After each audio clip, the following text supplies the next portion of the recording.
Once upon a time, in a small town, there lived a young woman named Ella. She was known for her kindness and her beautiful heart, but her life was far from a fairy tale. Ella's father had passed away, leaving her in the care of her wicked stepmother, Agnes, and her two stepsisters, Beatrice and Clarissa. They treated Ella like a servant, forcing her to do all the household chores while they enjoyed a life of luxury. One day, an invitation arrived at their doorstep. It was an invitation to the grand royal ball hosted by the charming Prince Alexander. Everyone in the kingdom was talking about it, and the stepsisters were ecstatic at the thought of attending. They spent days selecting the finest gowns and jewelry, leaving Ella to mend their dresses and polish their shoes. Ella secretly longed to go to the ball, but her stepmother had other plans. "You will stay here and clean the house," Agnes declared. "You're far too dirty and plain to be seen at a royal event." With tears in her eyes, Ella watched as her stepsisters and stepmother left for the ball, their laughter echoing through the house. Alone in her misery, she cried out of sheer frustration. Suddenly, a soft, melodious voice filled the room. "Do not weep, dear Ella," it said.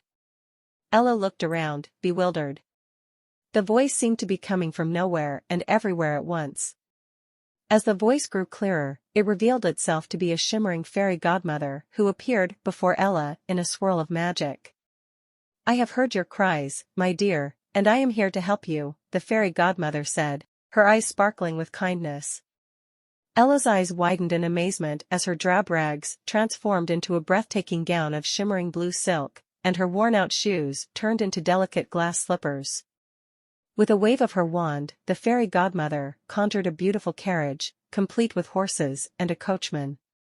"Remember, my dear," the fairy godmother cautioned, "you must leave the ball by midnight. When the clock strikes 12, your dress will turn back to rags, your carriage will become a pumpkin, and your glass slippers will vanish." Ella thanked her fairy godmother and set off for the royal ball, where she arrived in a whirl of excitement. As soon as Prince Alexander laid eyes on her, he was captivated by her beauty and grace. They danced together, and Ella felt like she was floating on air. For the first time in her life, she felt truly happy. However, as the night wore on, Ella realized that the clock was ticking, and she had to leave before midnight. In her haste, she fled the ball, leaving behind a single glass slipper. The next day, the kingdom was abuzz with news of the mysterious beauty who had captured the prince's heart but vanished without a trace.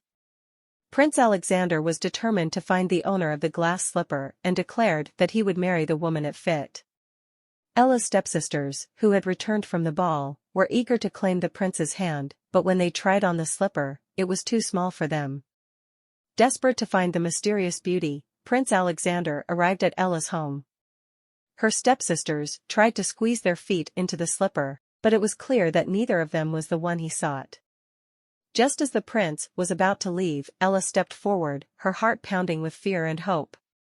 She tried on the slipper, and it fit her perfectly.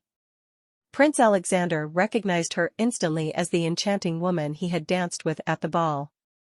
Overjoyed, he declared her to be his true love, and they were married in a grand ceremony. Ella's stepmother and stepsisters were left in shock as they watched her marry the prince and become a beloved princess. Ella forgave them for their cruelty and welcomed them into the palace, where they learned the true meaning of kindness and love. And so, Ella's life went from one of hardship and sorrow to a true fairy tale ending. She and Prince Alexander ruled the kingdom with wisdom and compassion, and they lived happily ever after, proving that kindness and goodness would always prevail in the end.